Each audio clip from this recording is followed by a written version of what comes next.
Hello कहाँ छौ तिमी? घरमै छु यार। घुम्न जाम न। कहाँ जाने हो र हामी? जाम न यार एकछिन त घुम्ने। के छौ र तिमी? ल म अब हिँडिसक्यो अब 2 मिनेटमा पुगे। ल घर अगाडि बस ल। म रेडी भएर आएँ। ल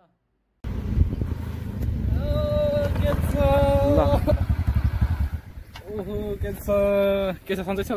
सन्चै छ। रेडी भयो त? रेडी छु म। देखिराको त तिमी यार खै हेर न यहाँ मान्छेले बा हिरो।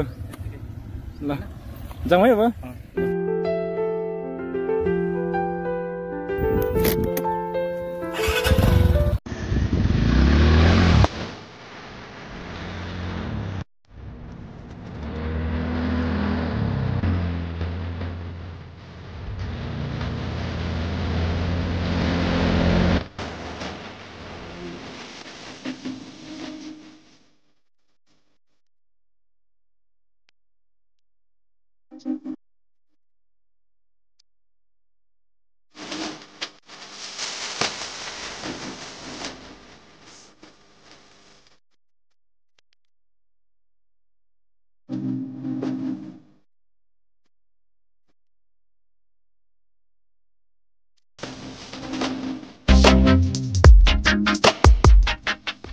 अनि आज हामी आएको छौँ यहाँ 200 वर्ष 300 वर्ष भन्ने पुरानो छ एउटा, तर त्यो ठ्याक्क कति वर्ष हामीलाई चाहिँ थाहा भएन।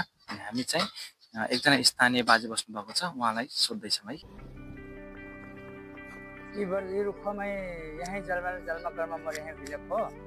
जब से मैं छोट जाने वाला हूँ तब से कहे वाला से रुखों में अस्ते से देखल बात हूँ। अब मोर 70 वर्ष पुग गए, अभी फिर रुखो अस्ते ही बा और इससे अगाड़ी पुरहन देखल वाला हूँ कहे वाला सब खतरा सामान देखने तर अनुमान चाहिए मोर उम्र रुखो उम्र देखने वाला में 200 वर्ष पक्के पुगल।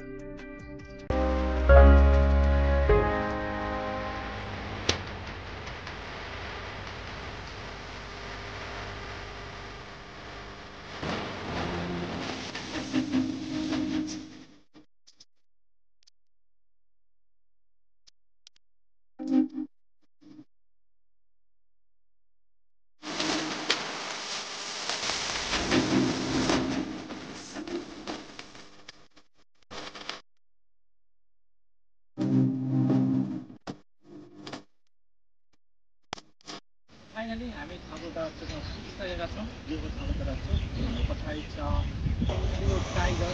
सो यो चाहिँ हाम्रो पछाडिको ठाकुरद्वारा मन्दिरको मेन गेट। अनि हामी चाहिँ अब जाँदैछौँ मन्दिरभित्र होइन, केही छैन।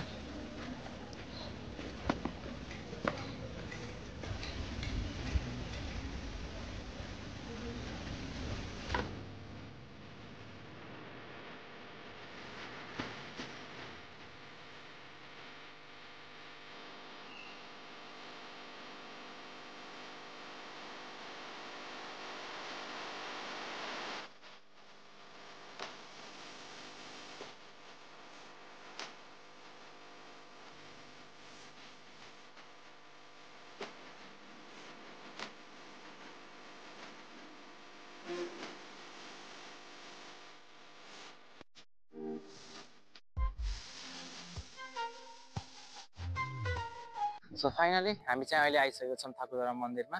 अनि हाम्रो पछाडि छ ठाकुरद्वारा मन्दिर, हेर्न सकिन्छ है। सो हामी चाहिँ अब भित्र पनि जान्छौँ, किनभने भित्र पनि धेरै कुराहरू छन् जान्न पर्ने।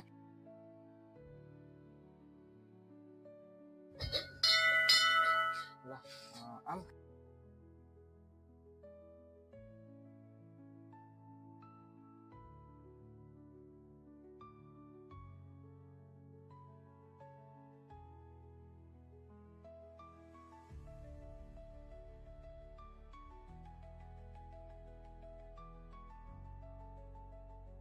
सो हामीले चाहिँ पुजारी बाजेसँग टिका पनि लगाइसकेको छौँ होइन, देख्न सक्नुहुन्छ यहाँ टिका। अब हामी भित्र पनि जान्छौँ, किनभने भित्र पनि मूर्तिहरू हेर्न पर्यो, किनकि त्यस्तो मूर्ति सायद देख्न भएको छैन होला है। हामी मूर्ति पनि देखाउँछौँ र हामीले केही कुरा पनि भन्ने छ भित्र नै।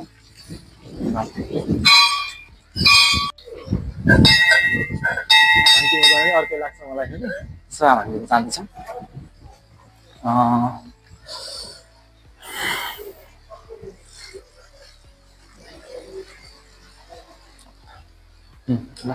सो हामी चाहिँ अहिले मन्दिरको भित्र छौँ है। अनि मन्दिरको भित्र चाहिँ अब भिडियो बनाउँदा सायद कस्तो हुन्छ त्यो चाहिँ हामीलाई थाहा भएन, बट राम्रै होला, भगवान्ले त्यस्तो केही नगरिदिनु होला भन्ने चाहन्छौँ। अनि उहाँ चाहिँ भगवान् ठाकुरको मूर्ति चाहिँ पहिले 200 वर्ष पुरानो, अब यहीँको मान्छेहरूले भन्नुभएको हामी सुनेको, उहाँको यहाँको पुजारीले पनि भनेको सुन्यौँ हामीले। 200 वर्ष पहिले चाहिँ जमिन मुनिबाट चाहिँ आफै निस्केर चाहिँ यो मूर्ति आएको रे। अनि त्यसपछि योभन्दा अगाडि यस्तो यो मन्दिर जस्तो देख्दै हुन्छ पहिले चाहिँ थिएन, सानो एउटा झुपडी थियो। अनि यो झुपडीलाई चाहिँ बिस्तारै यहाँको समितिले चाहिँ ठुलो गराएर यहाँसम्म पुगेको। सो अघिसम्म चाहिँ हामी उता ठाकुर मन्दिरमा थियौँ भनेपछि अहिले चाहिँ शङ्कर यानि कि शिवलिङ्गमा छौँ। यो शिवलिङ्ग चाहिँ 100 वर्ष पहिले जमिन मुनिबाट आफै निस्केर यहाँ निस्क्यो भनौँ है, किनकि अब हामीले देखेनौँ, यहाँको स्थानीय र यहाँको पुजारीले भन्दै हुनुहुन्छ हामीलाई पनि, अनि हामीले पनि त्यही अनुसार भन्दैछौँ। अनि एउटा चाहिँ के कन्फ्युजन भयो भनेपछि मलाई चाहिँ वास्तवमा शिवलिङ्ग रियलमा यो हो कि एउटा उत्यन्छ शिवलिङ्ग है। अनि यदि सायद हजुरहरूले पनि देख्नु भएको छैन होला रियल शिवलिङ्ग कस्तो हुन्छ भनेर। अब हामीसँग 2टा शिवलिङ्ग छ, आखिरमा कुन हो त रियल शिवलिङ्ग? सो फाइनली हाम्रो भ्लग चाहिँ हामीले यतिमै सकाउन चाहन्छौँ। अब योभन्दा हामीसँग बेसी केही पनि छैन, यहाँ भएको जानकारी चाहिँ हामीले सबै समेटेर यहाँ ल्याइसकेका छौँ भने। हस् त, धन्यवाद हाम्रो भिडियो लास्टसम्म हेरिदिएकोमा धेरै धेरै धन्यवाद।